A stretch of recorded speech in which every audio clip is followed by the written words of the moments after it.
আপনারা এখানে ব্যবসা করেন কে কে? দেখি তো, হাত তোলেন তো। ব্যবসা, মাশাআল্লাহ, অনেক ব্যবসায়ী আছে তো দেখি। আচ্ছা, হাত নামান। চাকরি করেন কে কে? চাকরি, চাকরিও তো অনেক করে দেখি, হাত নামান। প্রবাসী, ছুটিতে দেশে আসছেন। হুজুর আমি আছি, কই? আপনি দেখতে আসছেন, মাশাআল্লাহ। কোন দেশে থাকেন? সৌদি আরব। আলহামদুলিল্লাহ। সৌদিতে ভাল লাগে নাকি সৌদি স্বপ্নের দেশ, খাটতে খাটতে জীবন শেষ? ইনশাআল্লাহ। সাইয়েদনা ওমর ফারুক যখন মসজিদে নববীর ইমাম, তিনি ইয়ামান দেশের কিছু লোকদের সাথে সাক্ষাৎ করলেন। কোন দেশের? ইয়ামান, যুদ্ধ বিধ্বস্ত একটা দেশ এখন। প্রাচীন নগরী হাদ্রামাউত, বালাবাক, এই ইয়ামান দেশের কিছু লোকের সাথে তিনি সাক্ষাৎ করলেন। তারা গোল হয়ে বসে থাকে, নামাজের পরে যায় না, বসে বসে সুবহানাল্লাহ পড়ে, আলহামদুলিল্লাহ পড়ে জিকির করে। ওমরে ফারুক ভাবলেন দেখি পরের ওয়াক্তে কি হয়। উনি আসরের নামাজে ইমামতি করতে আসলেন, এসে দেখলেন ইয়ামানের লোকেরা মসজিদের বারান্দায় আশেপাশে বসে আছে, সবাই যায়, এরা যায় না। মাগরিবের সালাতে উনি ইমামতি করতে আসলেন, ওমরে ফারুক নামাজ শেষ করে দেখলেন সবাই চলে যায়, কিন্তু ইয়ামানের লোকগুলো যায় না। এশার সালাত পর্যন্ত তিনি ওয়েট করলেন। এশার নামাজ পড়ে চলে যাওয়ার সময় ওমরে ফারুক দেখলেন সবাই নামাজ পড়ে কাজে চলে যায়, কিন্তু ইয়ামান দেশের লোকগুলো যায় না। ওমরে ফারুক বললেন, মা বালুকুম মা খাতবুকুম, ঘটনা কি? কি হয়েছে তোমাদের? সবাই নামাজ পড়ে চলে যায়, কাজে যায়, তোমরা যাও না কেন? এখানে কি করো? ইয়ামানিরা বলতে শুরু করলো, নাহনু আল মুতাওয়াক্কিলুনা আলাল্লাহ, আমরা এখানে আল্লাহর উপর তাওয়াক্কুল করে বসে আছি। ওমরে ফারুক অবাক হলেন, আনতুম আল মুতাওয়াক্কিলুনা ফিল্লাহ, তোমরা আল্লাহর উপর তাওয়াক্কুল করে বসে আছো? তো এই যে সারাটা দিন ঘাপটি মেরে এখানে বসে থাকলে তোমাদের খাবার আসে কোত্থেকে? উপার্জন হয় কি করে? ইনকাম আসে কোত্থেকে? রুজি রুটি হয় কোত্থেকে? ইয়ামানি লোকগুলো বলল, আমরা এখানে বসে বসে জিকির করি, তেলাওয়াত করি, বুজুর্গের মতো বসে থাকি, আমাদের বুজুর্গিয়া জিকির দেখে আশেপাশের লোকেরা এসে আমাদেরকে খাবার দিয়ে যায়। ওমরে ফারুক বললেন, সর্বনাশ, তাইলে তো তোমরা আল মুতাওয়াক্কিলুনা ফিল্লাহ নও, তোমরা হচ্ছে আল মুতাওয়াক্কিলুনা আলা বা'দিকুম বা'দা, একে অপরের উপর নির্ভরশীল। যারা প্লেটে করে খাবার নিয়ে আসে তোমরা তাদের উপর তাওয়াক্কুল করছো, কারণ তারা যদি প্লেট ভরে খাবার নিয়ে আসে তোমাদের পেটে কোনো দানা পানি পড়বে না। তোমরা আল্লাহর উপর মুতাওয়াক্কিলুনা আলাল্লাহ নও, তোমাদের সাধ্যের সবটুকু করার পরে তারপরে তোমরা তাওয়াক্কুল করবে। কি সুন্দর ইসলাম! এক সাহাবী বললেন, ইয়া রাসূলুল্লাহ, আমি ওটে চড়ে এসেছি, তো আপনি তো আমাদেরকে তাওয়াক্কুলের ওয়াজ করেছেন, আমি ওটের রশিটা গাছের মধ্যে না বেঁধে যদি শুয়ে থেকে আল্লাহর উপর তাওয়াক্কুল করি, ওটটা থাকবে না?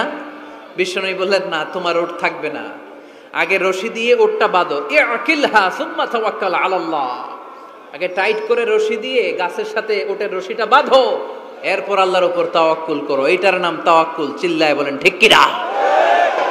আপনার পার্টটা আপনার করতে হবে, আপনার যে রোল, এই রোলটা প্লে করতে হবে। আপনার সর্বোচ্চটুকু করার পরে আমরা তাওয়াক্কুল করি একজনের উপর। চিল্লায় বলেন তিনি কে? আল্লাহ। ওমরে ফারুক বললেন, তোমরা মুতাওয়াক্কিলুনা আলাল্লাহ নাও, তোমরা বের হয়ে যাও, খবরদার এরপরে কোনো দিন তোমাদেরকে যেন এই মসজিদের মধ্যে ঘাপটি মেরে গোল হয়ে বসে থাকতে না দেখা যায়। কারণ ফাইদা কুদিয়াতিস সালাতু ফান্তাশিরু ফিল আরদ ওয়াবতাগু মিন ফাদলিল্লাহ, ইসলামের বিধান হচ্ছে যখন নামাজ শেষ মসজিদে বসে থাকা যাবে? চিল্লায় বলেন বসে থাকা যাবে? যাবে না। সর্বোচ্চটুকু করে তারপরে আপনাকে বের হয়ে যেতে হবে। প্রতিদিন সকালবেলা পাখির বাসা থেকে দেখবেন পাখিগুলো খালি পেটে বের হয়ে যায়। আপনাদের এই এলাকায় পাখির বাসা আছে? কি পাখির বাসা আছে? হ্যাঁ, সব পাখি আছে। তো সকালবেলা দেখবেন পাখির বাসা থেকে পাখিগুলো খালি পেটে বের হয়ে যায়। বিকেল বেলায় পাখিগুলোর ওদর পূর্তি করে পেট ভর্তি করে আবার পাখির নিড়ে ফিরিয়ে দেয় কে? কারণ পাখিগুলো তাওয়াক্কুল করেছে কার উপর? পাখিগুলো তাওয়াক্কুল করে যদি পাখির নিড়েই বসে থাকতো, ওদের পেটে খাবার আসতো? কথা বলেন। বিশ্বনবী এটাই বললেন, তাকদু খিমাসান ওয়া তারুহু বিতানান, তোমরা যদি পাখির মতো তাওয়াক্কুল করো, মানে আল্লাহর উপর তাওয়াক্কুল করে জমিনে বের হয়ে যাও, তোমাদেরও রিজিকের দায়িত্ব নিয়ে নিবে কে? সকালবেলা প্রতিটা পাখি না খেয়ে বের হয়ে যায়, একটা পাখির পেটের ভেতরে কোনো দানা পানি নাই, কিন্তু আল্লাহর উপর তাওয়াক্কুল করে পাখিগুলো যখন বের হয়ে যায়, বিকেল বেলা পেট ভর্তি করে, উদর ভর্তি করে, আবার পাখির নিরে পাখিগুলোরে ফিরিয়ে দেয় কে? পাখিগুলো কি আমাদের মতো খাবার জমা করে রাখতে পারে? আমরা তো 7 দিনের বাজার একবারে করে ফ্রিজে রাখি। পাখিদের ফ্রিজ আছে না? আছে। আমাদের অতিরিক্ত টাকা হলে আমরা ব্যাংকে ব্যালেন্স করে রাখতে পারি, অ্যাকাউন্ট করে রাখতে পারি। পাখিরাও তো অ্যাকাউন্ট করে রাখে না? না, প্রতিদিন না খেয়ে বের হয়। কালকে ওই পাখিটা কি খাবে, কোন জায়গা থেকে তার রিজিকের ব্যবস্থা হবে, আল্লাহ ছাড়া কেউ জানে। এটার নাম তাওয়াক্কুল। এটার নাম কি? আমাদের সাধ্যের, আমাদের ক্যাপাসিটি, আমাদের ক্যাপাবিলিটির সবটুকু করে আমরা তাওয়াক্কুল করি একজনের উপর। চিল্লায় বলেন, চিনি কে? এজন্য ইসলাম আমাদেরকে শিখায়, সালাত যখন শেষ, বের হয়ে যাও, কাজে নেমে পড়ো। কাজে কোনো লজ্জা নাই, পরিশ্রমে কোনো লজ্জা আছে?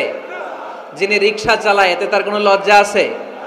দিনমজুর, কুলি, ঠেলা গাড়ি চালায়, ছোট্ট ব্যবসা করে, এতে কোনো লজ্জা আছে?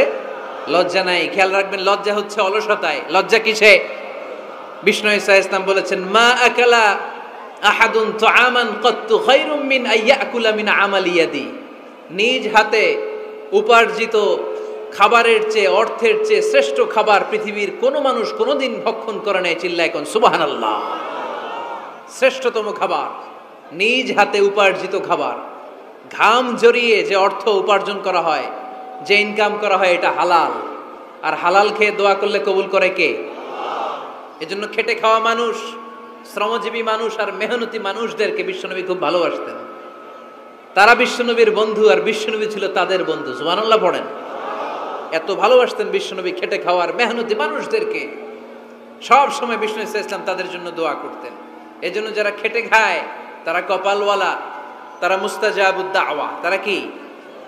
মুস্তাজাবুদ দাওয়া মানে এমন ব্যক্তি, যে ব্যক্তি দোয়া করতে দেরি হয় কিন্তু দোয়া কবুল হতে দেরি হয় না।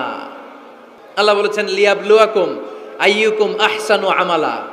লক্ষ্মীপুরের ভাইয়েরা আওয়াজ করে উত্তর দেন, আওয়াজ করে উত্তর দিতে হবে।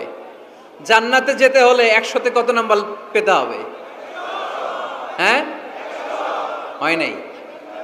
51। কি নাম তোমার? হ্যাঁ, ফরহাদ। জান্নাতে যেতে হলে 100তে আমার দরকার 51। 100তে কত লাগবে? ফাআম্মা মান সাকুলাত মাওয়াজিনুহু ফাহুয়া ফি আইশাতির রাদিয়া। সেদিন মিজানের পাল্লা যার ভারী হয়ে যাবে, সে আনন্দ উৎসবে থাকবে। তো মিজানের পাল্লা ভারী হওয়ার জন্য 100তে আমার কত পাওয়া লাগবে? কত পাওয়া লাগবে? 51 পেলেই হয়ে যাবে। এজন্য আল্লাহ বলছেন, লিয়াবলুয়াকুম আইয়ুকুম আহসানু আমালা। যেটাই করবে ভালোভাবে করবে। আল্লাহ এটা পরীক্ষা করতে চান যে আমরা ভালোভাবে কে কতটুকু আমল করেছি। যারা আরবি বোঝেন, আলেম ওলামা, আপনারা জানেন এখানে আল্লাহ বলেননি লিয়াবলুয়াকুম আইয়ুকুম আকসারু আমালা। আল্লাহ এটা দেখতে চান যে তোমাদের মধ্যে থেকে কে বেশি আমল করে। এটা বলছে আল্লাহ? বলে নাই। আল্লাহ বলেছে লিয়াবলুয়াকুম আইয়ুকুম আহসানু আমালা, যে ভালো করে করে। এজন্য আমরা যাই করি না কেন কি করে করব? আওয়াজ করে বলতে হবে, কেমন করে করব? আমরা যেটাই করি না কেন এটা ভালো করে করার দরকার আছে না নাই? এজন্য কাজে আর শ্রমে কোনো লজ্জা নাই। লজ্জা হচ্ছে অলসতায়। লজ্জা কিসে?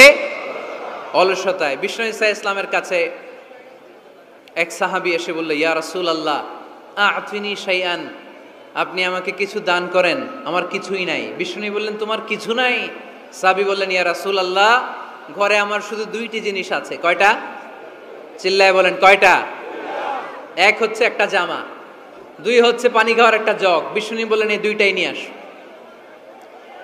বিশ্বনবীর কথা শুনে ওই সাহাবী ঘর থেকে জামা নিয়ে আসলেন, পানি খাওয়ার জগ নিয়ে আসলেন। বিশ্বনবী সাল্লাল্লাহু আলাইহি ওয়াসাল্লাম ওনার মুবারক হাত দিয়ে এক হাতে জামা ধরে আরেক হাতে পানির জগটা ধরে সাহাবীদের দিকে উদ্দেশ্য করে বললেন, মাইয়াশতারি হাদাইন, এই 2টা জিনিস কেনার মতো কে কে আছে দেখি? কয়েকজন হাত তুলল। বিশ্বনবী বললেন, কত দিয়ে কিনবা? এক সাহাবী বলে, ইন্নী আশতারিহিমা বিদিরহাম। ও নবী, যদিও এগুলো আমার দরকার নাই, কিন্তু আপনি যেহেতু নিলামে ডাক তুলেছেন, ইয়া রাসূলুল্লাহ, ইয়া হাবিবাল্লাহ, আপনার সম্মানে আমি 1 দিরহাম দিয়ে 2টা জিনিস কিনে নেব। 1 দিরহাম। একটা জামা, একটা পানি খাওয়ার জগ, দাম কত? 1 দিরহাম। বিশ্বনবী বললেন, না না, 1 দিরহাম তো অনেক কম হয়ে যায়। মাইয়াজিদু আলা যালিক, এর চেয়ে বেশি দামে কে কিনবা?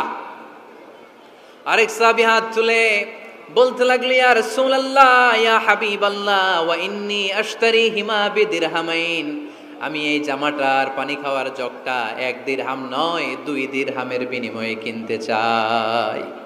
বিষ্ণু ইসা ইসলাম ওই সাহাবাকে দিয়ে দিলেন। দিয়ে 2 দিরহাম নিয়ে যে লোকটা ভিক্ষা করতে এসেছিল তার হাতে 2 দিরহাম দিয়ে বললেন, যাও 1 দিরহাম দিয়ে ঘরে খাবার কিনে দিয়ে আসো, আরেক দিরহাম দিয়ে একটা কুঠার কিনে নিয়ে আসো। শুনতেছেন? কি কিনে নিয়ে আসো? কুঠার দিয়ে কি করে? গাছ কাটে। ওই সাহাবী কুঠার কিনে নিয়ে আসার পরে বিশ্বনবী নিজ হাতে কুঠারের মধ্যে একটা কাঠের হাতল লাগাই দিলেন। আল্লাহু আকবার। হাতল ছাড়া কুঠার ইউজ করা যাবে? বিশ্বনবী নিজ হাতে ওই কুঠারের ভেতরে একটা হাতল লাগাই দিলেন আর বললেন, লা উরিদু আন আরাকা 15 আইয়াম, এই কুঠার নিয়ে জঙ্গলে যাও, গায়ে অনেক শক্তি আছে, কাঠ কাটো, এই কাঠ কেটে বাজারে বিক্রি করো, সামনের 15 দিন যেন আমি আমার চোখের সামনে তোমার না দেখি। বিশ্বনবীর পরামর্শ অনুযায়ী কুঠার নিয়ে ওই সাহাবী জঙ্গলে চলে গেলেন।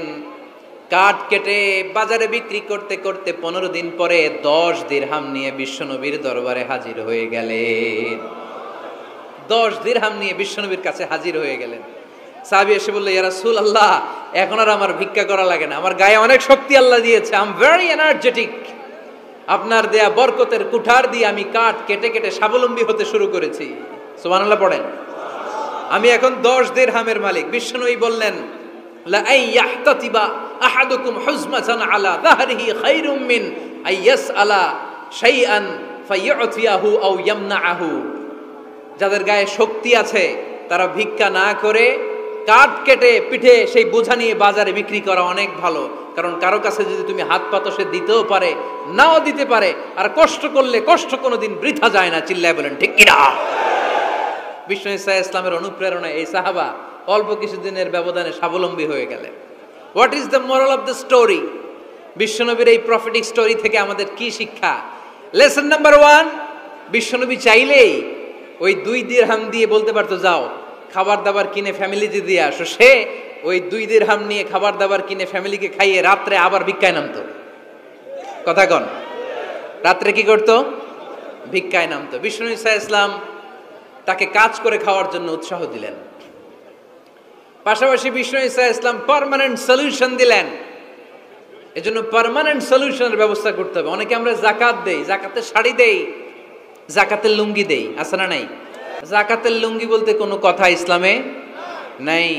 এগুলো খুব কম দামি শাড়ি, যাদেরকে এগুলো দেয়া হয় তাদেরকে অপমান করা হয়, ঠিক কিনা? আল্লাহ বলেছেন, ওয়ালাকাদ কাররামনা বানি আদম, I have dignified the status of the sons of Adam, আমি আদমের সব সন্তানদেরকে সম্মানিত করেছি। সুবহানাল্লাহ পড়েন। আপনাদের চেয়ে সম্মানিত কেউ আছে? মানুষের চেয়ে সম্মানিত গোটা বিশ্বে আর কোনো মাখলুকাত আছে? নাই। এজন্য যাকাতের শাড়ি দেয়া যাবে না, যাকাতের লুঙ্গি দেয়া যাবে না। যাকাতের শাড়ি আপনারা দেখছেন, এটারে একবার ধোয়ার পরে দ্বিতীয়বার পরা যায় না। মশারি কি পাতলা, এর চেয়েও পাতলা। এই জন্য যাকাতের শাড়ি, যাকাতের লুঙ্গি বলতে ইসলামে কোনো পরিভাষা নাই। আপনাকে স্বাবলম্বী করে দেওয়ার চেষ্টা করতে হবে। যারা লক্ষ্মীপুর জেলায় বিজনেস ম্যাগনেট আছেন, তারা একসাথে হয়ে একটা স্ট্রং যাকাত ম্যানেজমেন্ট প্ল্যাটফর্ম করতে পারে, যেখান থেকে আপনারা বিভিন্ন থানায়, বিভিন্ন গ্রামে বাছাই করে করে কিছু ভাইদেরকে যাকাত দিতে পারেন স্বাবলম্বী করার উদ্দেশ্যে। যেই ফ্যামিলিকে আছে, কি নাম এটার? পল্লী উন্নয়ন ক্লাব। মাশাআল্লাহ, যাকাত ফান্ড দিয়ে বিদেশে লোক পাঠায়। এর চেয়ে সুন্দর পদ্ধতিতে যাকাত বিতরণ আর হতে পারে?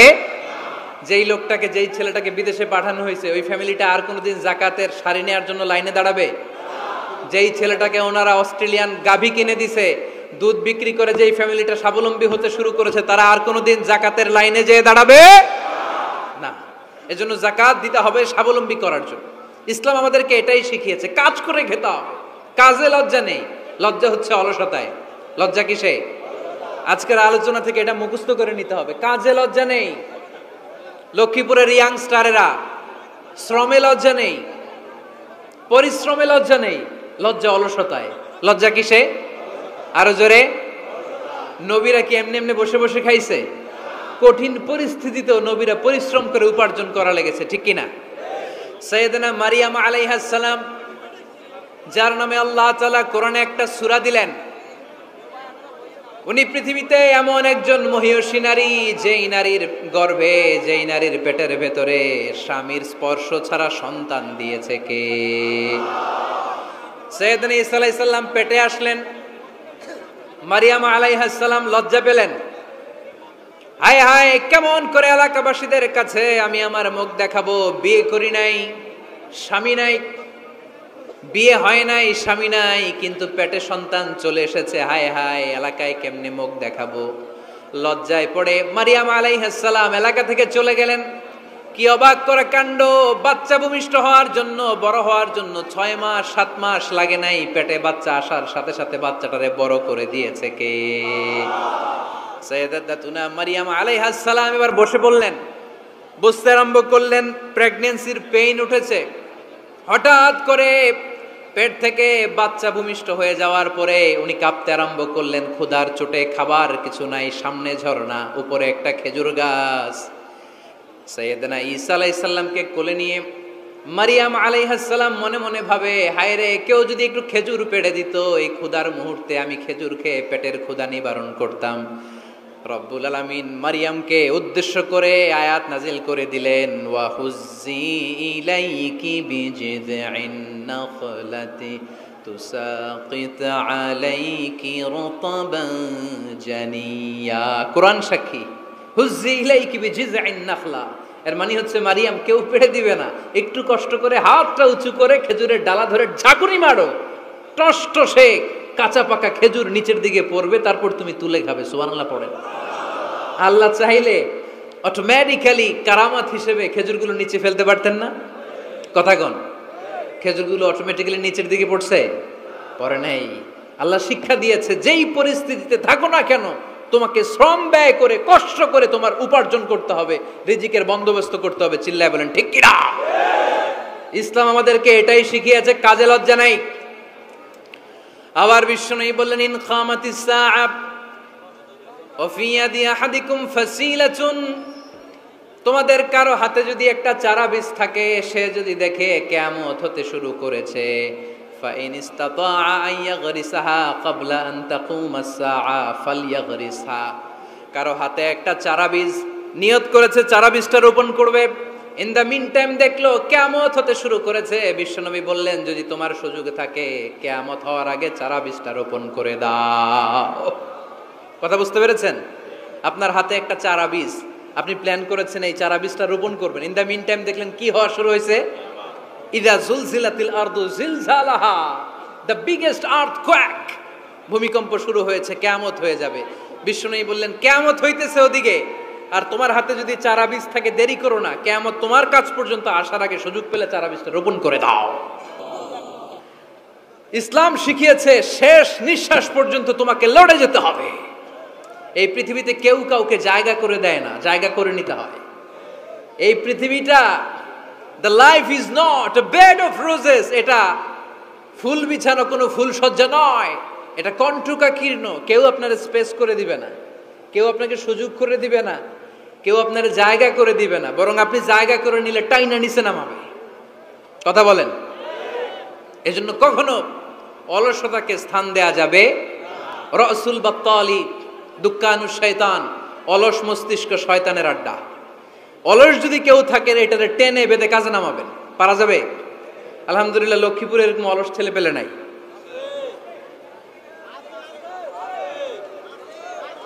আছে? আমরা আজকে অলসতাকে নো বলে যাবো এই মাহফিল থেকে। অলসতাকে আমরা কি বলবো? আওয়াজ করে বলতে হবে, অলসতাকে কি বলবো আমরা? মুমিনের জীবনে কোনো অলসতা নাই। অলস হয় মুনাফিকরা। অলস হয় কারা?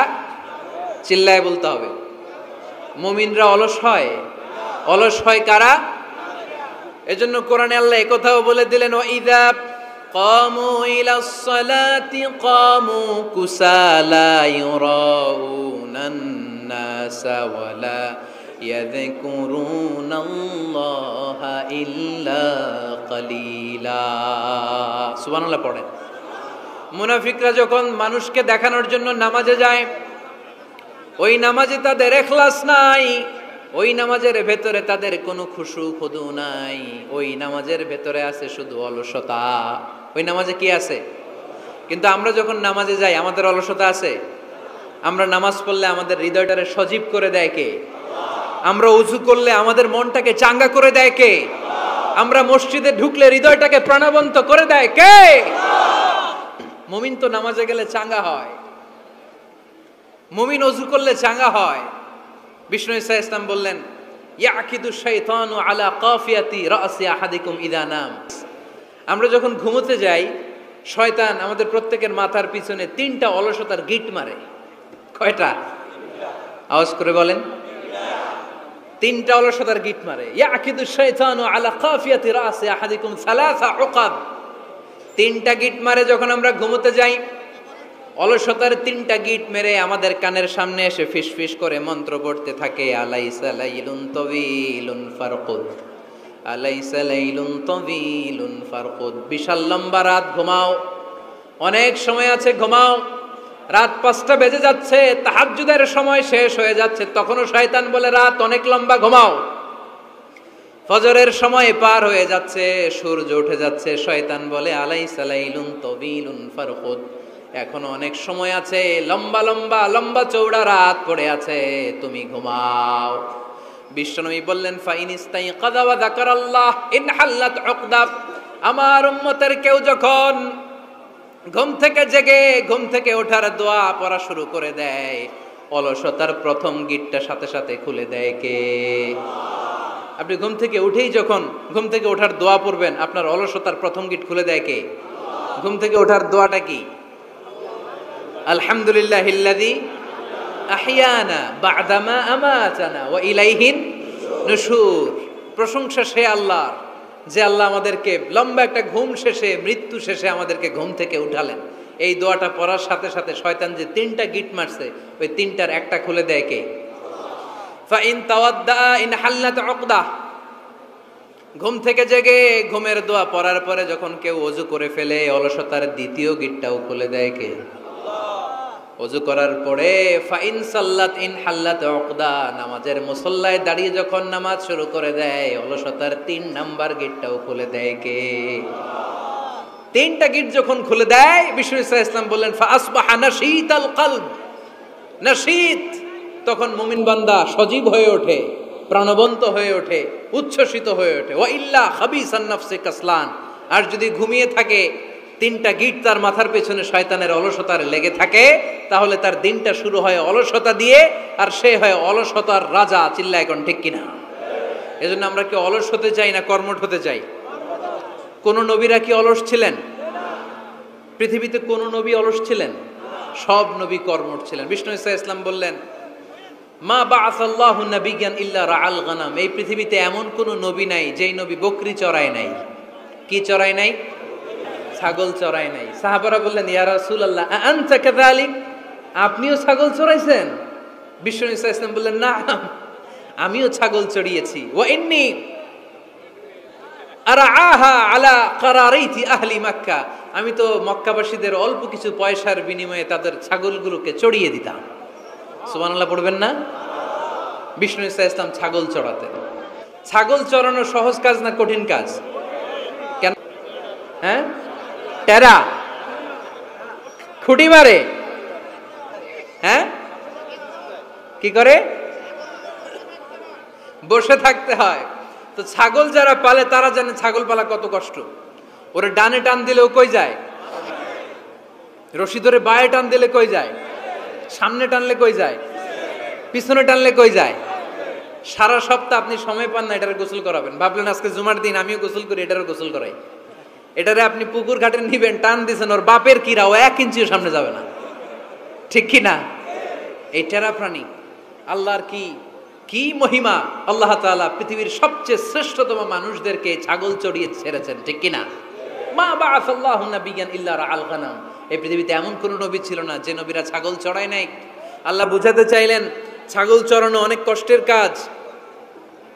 অনেক ধৈর্যের প্রয়োজন। এখন নবীরা তোমরা ছাগল চড়াও, কিছুদিন পর ছাগলের চেয়েও টেরা জাতি মানুষ চড়াইতে হবে।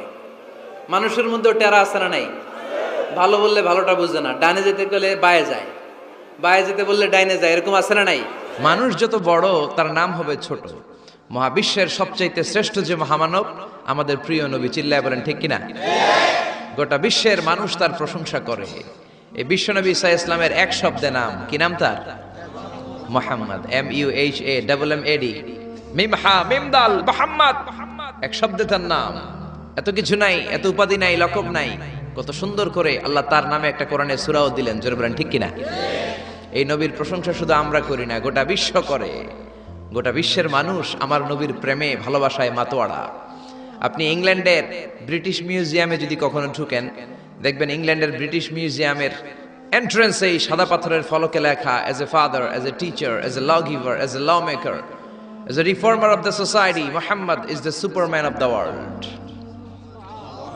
বাবা হিসেবে, নেতা হিসেবে, সমাজ সংস্কারক হিসেবে মুহাম্মদ হচ্ছে এই পৃথিবীর একজন সুপারম্যান। ও যুবক ভাইরা, সুপারম্যানের টি শার্ট গেঞ্জি লাগালে সুপারম্যান হওয়া যায় না, সুপারম্যানের ট্যাটু লাগালে সুপারম্যান হওয়া যায় না, সুপারম্যানের স্টিকার লাগালে সুপারম্যান হওয়া যায় না। সুপারম্যান হতে হলে বিশ্বনবীর অনুসারী হওয়া লাগে। চিল্লায় বলেন ঠিক কিনা? এটা কি কোনো মুসলিম দেশের জাদুঘরে, মিউজিয়ামে লেখা, নাকি খ্রিস্টানদের জাদুঘরে? আসেন এবার বৌদ্ধ ধর্মে ঢুকি। বৌদ্ধদের বর্তমান বিশ্বের সবচেয়ে বড় ধর্মীয় নেতার নাম দালাই লামা, তিব্বতের ধর্মীয় গুরু। তিনি একটা ইন্টারন্যাশনাল কনফারেন্সে বলেছেন, the last messenger of Muslim community, মুসলিম বিশ্বের সর্বশেষ নবী, তিনি সাধারণ কোনো মানব নন, তিনি অবিসংবাদিত মানব হয়ে পৃথিবীতে এসেছেন। এটা কোনো মুসলমানের কমেন্ট নাকি বৌদ্ধদের কমেন্ট? সুবহানাল্লাহ কইতে মন চায় না?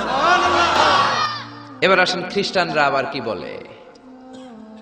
মাইকেল এইচ হার্ট একটা বই লিখেছেন, বইটার নাম হচ্ছে দি 100, a ranking of the most influential personality in the world।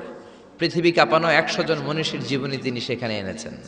সেখানে তিনি তার ধর্মের নবী জেসাস খ্রাইস্ট, যিশু খ্রিস্টের জীবনী এনেছেন, মুসা আলাইহিস সালামের জীবনী এনেছেন, জোসেফ, ইউসুফ আলাইহিস সালামের জীবনী এনেছেন, আব্রাহাম মানে ইব্রাহিম আলাইহিস সালামের জীবনী এনেছেন, আদম আলাইহিস সালামের জীবনী এনেছেন, আইনস্টাইনের জীবনী এনেছেন, আইজাক নিউটনের জীবনী এনেছেন, দালাই লামার জীবনী এনেছেন, গোটা বিশ্ব কাঁপানো সব নেতাদের জীবনী এনেছেন। কিন্তু তিনি খ্রিস্টান হয়েও সর্বপ্রথমে র্যাঙ্কিং এ যাকে 1 নম্বরে রেখেছেন, তিনি হচ্ছেন আমার নবী, আপনার নবী, পেয়ারা নবী, বিশ্ব নবী মুহাম্মদুর রাসূলুল্লাহ সাল্লাল্লাহু আলাইহি সাল্লামের নাম। এটা এই বইয়ের লেখক কি কোনো মুসলমান না খ্রিস্টান? এবার আসেন হিন্দু ধর্মের একটু ঢুমারি। মহাত্মা গান্ধীর নাম শুনছেন?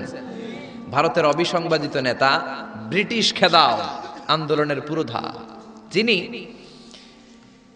বারেট ল করেছেন লন্ডন থেকে, পেশায় একজন ব্যারিস্টার। তিনি ভাবলেন সব সময় মুসলমানদের একজন নবীর কথা শুনি, আমার হিন্দুস্থানে সবাই বলে মোহাম্মদ মোহাম্মদ, কেই মোহাম্মদ, দেখি তো তার একটা জীবনী গ্রন্থ পড়ি। তো 2 খণ্ডের একটা জীবনী গ্রন্থের প্রথম খণ্ড উনি পেলেন। উনি ভাবলেন ভূমিকাটা, বইয়ের ভূমিকাটা পড়ে রেখে দেব, পুরোটা পড়ার দরকার নাই। কিন্তু ভূমিকা পড়ার পরে পুরো জীবনী পড়ার আগ্রহ, কৌতূহল, কিউরিওসিটি তার অন্তরে ঢুকিয়ে দিল কে? পড়তে শুরু করলো। বিশ্বনবীর শৈশবকাল, কৈশোরকাল, যৌবনকাল, তার বিবাহ, তার সমাজনীতি, তার রাষ্ট্রনীতি, তার আন্তর্জাতিক নীতি, তার মাক্কি জীবন, তার মাদানী জীবন, পড়তে পড়তে প্রথম খণ্ড শেষ। এখন দ্বিতীয় খণ্ড পড়ার দরকার আছে না নাই? দ্বিতীয় খণ্ড তো তার কাছে নাই। তিনি একবার ইন্ডিয়ার পুরাতন লাইব্রেরিগুলোকে তন্ন তন্ন করে খুঁজে দ্বিতীয় খণ্ড জোগাড় করলেন, সেটাও পড়লেন। পরে তিনি অবাক। তিনি কমেন্ট করলেন, I have scanned lot of biographies in my life, but the biography of last messenger Muhammad was an unique, unparalleled and fantastic biography I've ever read. চিল্লায় বলেন আল্লাহু আকবার। আমি ভারতের নেতা মহাত্মা গান্ধী অনেকের জীবনী পড়লাম, কিন্তু মুসলমানদের নবী মুহাম্মাদের জীবনীর মতো কোনো জীবনী পাই নাই। এই জীবনীটা, এটা একটা ইউনিক, আনপ্যারালাল, ফ্যান্টাস্টিক জীবনী, যে জীবনীর সাথে কারো জীবনীর কোনো মিল নাই। পড়েন সুবহানাল্লাহ। এটা কোনো মুসলমানের কথা না হিন্দুর কথা? এটা হিন্দুর কথা। ইংলিশ লিটারেচার নিয়ে যারা পড়াশোনা করো তোমরা, জর্জ বার্নার্ড শোর নাম শুনে থাকবে, শুনেছো? তিনি লিখেছেন বিশ্বনবীর বায়োগ্রাফি পড়ে, I've studied him, the wonderful man. In my opinion, far from being antichrist, and he must be called the savior of humanity. আমি মুহাম্মাদের জীবনীটাকে ব্যক্তিগতভাবে পড়েছি। আমার পক্ষ থেকে তাকে খ্রিস্টান বিরোধী বলাতে দূরের কথা, তাকে মানবতার ত্রাণকর্তা বলতে হবে। চিল্লায় বলেন সুবহানাল্লাহ। ব্লগ লিখে লিখে বিশ্বনবীর জীবনের ব্যাপারে কুৎসা রটনা করে, গালি দেয় আর ফতুয়া ছড়ায়। নবী কেন এতগুলো বিয়ে করলো, 11 জন বিবি কেন তার, 2 জন দাসী কেন তার, এগুলো তাদের চোখে পড়ে। কিন্তু 25 বছরের একজন তাগড়া যুবক 40 বছরের একজন প্রৌঢ় নারীকে যে বিয়ে করেছে সেটা তাদের চোখে পড়ে না। এই মহামানবটা একটা কুমারী নারীকে বিয়ে করেছে, আয়েশা, বাকি সবগুলো ছিল বিধবা। খাদিজা শুধু 40 বছরের প্রৌঢ় নারী নয়, বিশ্বনবীর সংসারে আসার আগেও খাদিজার আরো 2টা বিয়ে হয়েছে। খাদিজার গর্ভে অনেকগুলো সন্তান এসেছে, এগুলো তারা দেখে না। তিনি বিধবাদেরকে স্থান দিয়েছেন, প্রত্যেকটা বিয়ে আল্লাহর আদেশে করেছেন। চিল্লায় বলেন আল্লাহু আকবার। মায়েশার চেহারাটা সাইয়েদনা জিবরাইল রেশমি কাপড়ের মধ্যে করে বিশ্বনবীর কাছে এসে বললেন, ইয়া রাসূলুল্লাহ, দেখেন তো মেয়েটাকে কেমন লাগে। বিশ্বনবী বললেন, ভালো লাগে, কিন্তু মেয়েটা কার? সাইয়েদনা জিবরাইল বললেন, আপনার বন্ধু আবু বকরের মেয়ে, পছন্দ হয় কিনা বলেন। বিশ্বনবী বললেন হয়। তার কয়েকদিন পরে ডাইরেক্ট প্রপোজ, আল্লাহর কাছ থেকে সরাসরি প্রপোজাল এসেছে। জিবরাইল ছবি নিয়ে এসে বললেন, ইয়া রাসূলুল্লাহ, আল্লাহ প্রপোজাল পাঠিয়েছেন, বিয়ের প্রস্তাব। আমি হলাম বিয়ের ঘটক, আল্লাহ হলেন বিয়ের কাজী। বিশ্বনবী বললেন, জিবরাইল রে, তুমি যদি বিয়ের ঘটক হও, আল্লাহ যদি হয় বিয়ের কাজী, আমি মুহাম্মদ রাজি। বিয়ে হয়ে গেল। এভাবে প্রত্যেকটা বিয়ে বিশ্বনবী সাল্লাল্লাহু আলাইহি ওয়াসাল্লাম আল্লাহ তাআলার অর্ডার পেয়ে করেছেন, নিজের মন গড়া করে নাই। ওই নবীর বিরুদ্ধে যারা কথা বলে, এগুলো মানুষ নয়, এগুলো অমানুষ। জোরে বলেন ঠিক কিনা? এগুলো জাহান্নামের নরকীট আর পিতৃ পরিচয়হীন জারদ সন্তান। জোরে বলেন ঠিক কিনা? এজন্য সরকারের উচিত আইন করে এই ব্লগারদেরকে বাইতুল মুকাররমের স্কয়ারের সামনে জুমার পরে ফাঁসিতে ঝুলিয়ে দেয়া। আমার নবীর বিরুদ্ধে যারা কথা বলবে তাদের ঠাঁই বাংলার জমিনে হতে পারে না।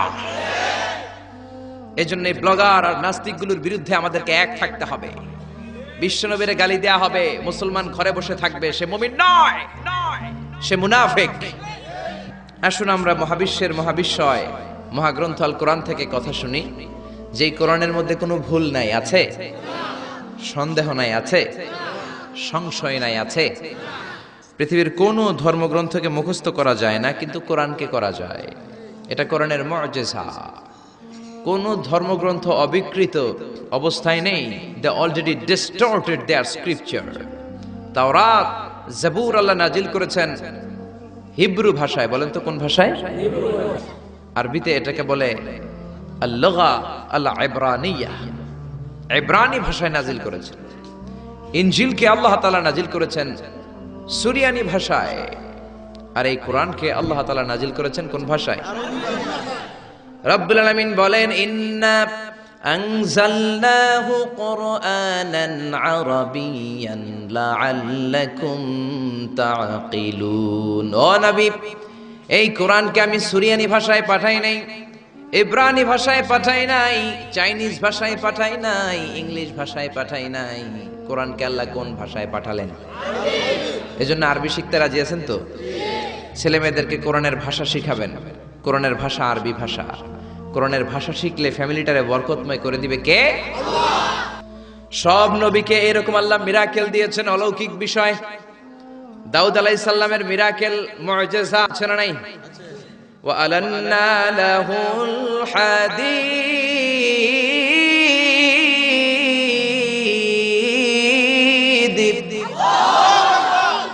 আল্লাহ কোরআনে বললেন, আমি আমার পয়গম্বর দাউদ আলাইহিস সালামকে যেই মিরাকেল বা অলৌকিক বিষয়টা দিয়েছি, সেটা হলো লোহাকে নরম করার ক্ষমতা। সাইয়েদনা দাউদ আলাইহিস সালাম লোহার মধ্যে ধরলে লোহা গলে যেত, নরম হয়ে যেত। এই পৃথিবীতে সর্বপ্রথম সাইয়েদনা দাউদ আলাইহিস সালাম ছুরি বানিয়েছেন, দা বানিয়েছেন, কোদাল বানিয়েছেন, রামদা বানিয়েছেন। সাইয়েদনা দাউদ আলাইহিস সালামের আগে কেউ পৃথিবীতে কোনোদিন ছুরি, বটি আর দা বানাতে পারে নাই। কারণ তিনি লোহা ধরলে গলে যেত, নরম হয়ে যেত। উনি ওইটাকে একটা স্ট্রাকচার, প্যাটার্নে নিয়ে ছুরি বানাতেন। এই যে আমার সামনে মাইকেল লোহা, আমি মিজানুর রহমান আজহারী গায়ের যত জোড় আছে, এরকম বাঁকা করলে লোহা বাঁকা হবে নাকি? লোহা গলে নরম হবে নাকি? আপনি ধরলে নরম হবে? কিন্তু দাউদ আলাইহিস সালাম লোহাকে টাচ করলেই গলে নরম হয়ে যেত।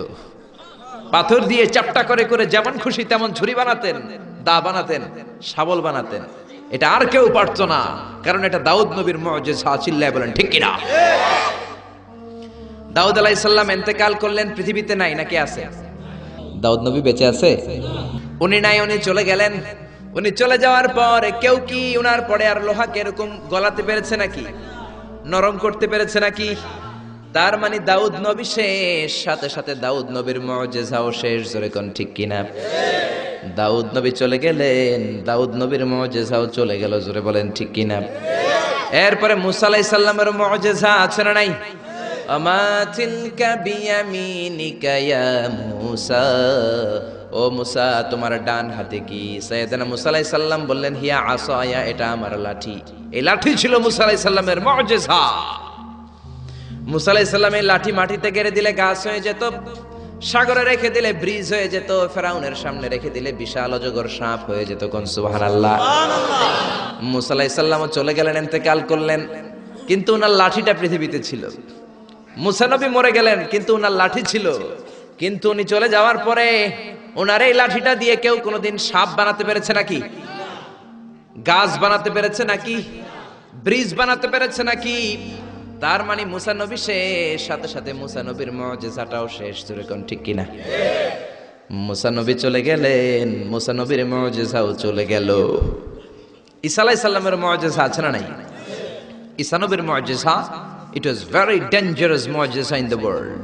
পৃথিবীর সবচাইতে ভয়ঙ্কর মুজিজা ছিল ঈসা নবীর মুজিজা। আল্লাহ বললেন ওয়া উবরিউল আকমাহা ওয়াল আবরাসা ওয়া উহয়িল মাউতা বিইযনিল্লাহ। ঈসা আলাইহিস সালামের মুজিজা, উনি বলেন আমি আল্লাহর আদেশে জন্মান্ধ, রাতকানা, দিনকানা রোগীর চোখকে ভালো করে দেই। অন্ধ রোগীর চোখে হাত বুলিয়ে দিলে, ঈসা নবী হাত বুলিয়ে দিলে ওই লোকটার চোখ ভালো করে দিত কে? আবার চামড়ায় শ্বেত রোগী, ধবল রোগী, কুষ্ঠ রোগীর গায়ে হাত বুলিয়ে দিলে হাত ভালো করে দিত কে? আবার কবরের সামনে দাঁড়িয়ে, লাশের সামনে দাঁড়িয়ে সাইয়েদনা ঈসা নবী যদি বলতেন ইয়া আব্দাল্লাহ কুম বিইযনিল্লাহ, কবরের লাশ দাঁড়িয়ে যাও, মুহূর্তে লাশ দাঁড়িয়ে যেত। সুবহানাল্লাহ। মরা লাশ জীবিত হয়ে যেত। এটা ওনার মুজিজা। সাইয়েদনা ঈসা নবীর যদি কখনো হরিণের গোশত খাওয়ার ইচ্ছে হতো, কিসের গোশত খাইছেন? খাইছেন? খেয়েছো? হরিণের গোশত খাওয়ার যদি ইচ্ছে কখনো ঈসা নবীর হতো, উনি জঙ্গলের সামনে যে হরিণগুলোর ডাক দিতেন ইয়া দাবি তাআল, এই হরিণ সামনে আয়। লাফিয়ে লাফিয়ে হরিণগুলো সামনে চলে আসতো। উনি দেখে দেখে চুজ করতেন কোন হরিণের গোশত খাবেন, ওই হরিণটারে হাতে নিতেন। ছুরি নিয়ে নিজ হাতে হরিণের গলায় ছুরি বসিয়ে জবাই করতেন। চামড়াটা কেটে কেটে গোশতগুলো আগুন দিয়ে ঝলসে ঝলসে বারবিকিউ করে খেতেন। কিন্তু হরিণের হাড্ডি খেতেন না। কি খেতেন না? গোশত খেতেন, হাড্ডি খেতেন না। হাড্ডিগুলোর স্তূপ করে জমা করে রাখতেন। খাওয়ার পরে হাড্ডির দিকে ইঙ্গিত করে বলতেন কুম বিইযনিল্লাহ, ও হরিণের মরা হাড্ডি, আল্লাহর আদেশে জীবিত হয়ে জঙ্গলে চলে যা। বলতে দেরি হতো, মরা হাড্ডি থেকে জীবিত হরিণ হয়ে জঙ্গলে যেতে দেরি হতো না। এটা ঈসা আলাইহিস সালামের মুজিজা। উনি মৃত জিনিসকে জীবিত করতে পারতেন। উনিও চতুর্থ আকাশে চলে গেলেন। উনি চলে যাওয়ার পরে উনার কোন খ্রিস্টান উম্মাত কোন অন্ধ রোগীর চোখের মধ্যে হাত বুলালে চোখ ভালো হবে নাকি? চোখের পাওয়ার যেটা আছে ওইটাও যাইব, ঠিক কিনা? ধবল রোগী, শ্বেত রোগী, কুষ্ঠ রোগীর গায়ের মধ্যে হাত বুলিয়ে দিলে রোগ ভালো হবে নাকি? মরা লাশের সামনে দাঁড়িয়ে যদি বলে কুম বিইযনিল্লাহ, ও লাশ তুই মুহূর্তের মধ্যে জীবিত হয়ে দাঁড়িয়ে যা, লাশ দাঁড়াবে নাকি? এই ঈদগাতে মাঝে মাঝে জানাজার নামাজ হয় না? ধরেন আজকে একটা জানাজার নামাজ, সামনে লাশ, আপনারা দাঁড়ায় আছেন। একজন সামনে যায়, লাশের সামনে যায় বলে এই লাশ তুই দাঁড়া, এই তুই দাঁড়া। আপনারা কি বলবেন? বলবেন লাশ দাঁড়ানোর আগে তুমি একটা পাবনার টিকিট কেটে আসো। জোরে বলেন ঠিক কিনা? কারণ মাথার মধ্যে ঝামেলা ঢুকেছে, পাগলামি ঢুকেছে, লাশ দাঁড়াবে না। আর লাশ দাঁড় করে না তো ঈসা নবীর মুজিজা। জোরে কোন ঠিক কিনা? তার মানে ঈসা নবী চলে গেলেন, ওনার মুজিজাও চলে গেল। ওনার মুজিজা কেউ দেখাতে পারে না। ঈসা নবী শেষ, সাথে সাথে মুজিজাও শেষ। খেয়াল করে বুঝেন। দাউদ নবী চলে গেলেন, দাউদ নবীর মুজিজাও চলে গেল। মুসা নবী চলে গেলেন, মুসা নবীর মুজিজাও চলে গেল। ঈসা আলাইহিস সালাম চলে গেলেন, ঈসা নবীর মুজিজাও চলে গেল। বিশ্বনবী চলে গেলেন, বিশ্বনবীর মুজিজা কোরআন কি চলে গিয়েছে নাকি? বিশ্বনবীর সবচাইতে দামি মুজিজা কোরআন আছে না নাই? বিশ্বনবী ইন্তেকাল করলেন, বিশ্বনবীর উপর নাজিল হওয়া সবচাইতে দামি মুজিজা কোরআন কি ইন্তেকাল করেছে নাকি? কোরআন ইন্তেকাল করে নাই, কোরআন মরে যায় নাই, কোরআন চলে যায় নাই। Up to the day of judgement, up to the day of resurrection কোরআন থাকবে। কোরআন হেদায়েতের আলো ছড়িয়ে যাবে। চিল্লায় বলেন ঠিক কি না? এজন্য জীবনের সব অঙ্গনে এই কোরআন মানতে রাজি আছেন তো? কিছু মানবেন কিছু মানবেন না এমন না তো? তাফসিরুল কোরআনে আসবেন তো? একদল আছে তাফসিরুল কোরআন, এটা ভালো লাগে না। তাফসিরুল কোরআন এই শব্দটাই তাদের ভালো লাগে না। তাফসিরুল কোরআন শুনলেই এদের গায়ে চুলকানি হয়, আছে না নাই? কিন্তু তাফসির দিয়ে যে এদেশে কত খেদমত হয়েছে, কত কাফির মুসলমান হয়েছে, কত নাস্তিক আস্তিক হয়েছে, তার কোনো ঠিক নাই। জোরে কোন ঠিক কিনা? এদেশের একজন মুফাসসির আছে যার হাতে হাত রেখে হাজার হাজার অমুসলিম ইসলাম ধর্ম গ্রহণ করেছে। জোরে বলেন ঠিক কিনা? জেলখানাতে বন্দী। এখন জেলখানা বানানো হয় চোর বাটপারের জন্য। কার জন্য? এখন চোর বাটপার দেশের বাইরে, জেলের বাইরে, আর মুফাসসির কোরআন জেলখানার ভিতরে। চিল্লায় বলেন ঠিক কিনা? জেলখানায় কোনো মুফাসসির বসে বসে কাঁদলে তার জন্য চিন্তিত হওয়ার কারণ নাই। তার গুনাহগুলো মাফ করে দিচ্ছে কে? তাকে ওলিদের শিরোমণি বানিয়ে দিচ্ছে কে? আমরা বিপদ আসলে কষ্ট পাই, আল্লাহরে বকা দেই। রোগ আসলে কষ্ট পাই, আল্লাহরে গালি দেই। সাহাবারা রোগ আর বিপদ না আসলে ভয় পেয়ে যেতেন, কারণ বিশ্বনবী বলতেন আসাদুন নাসি বালা আনাল আম্বিয়া, সবচাইতে বেশি আল্লাহ পরীক্ষা করেন নবীদেরকে, সুম্মাল আমসাল ফাল আমসাল, তারপরে সিদ্দিকিন সোহাদাদেরকে, আল্লাহর ওলিদেরকে। মানুষ আল্লাহর কাছে যত প্রিয় তার পরীক্ষাটাও তত করা। ঠিক না?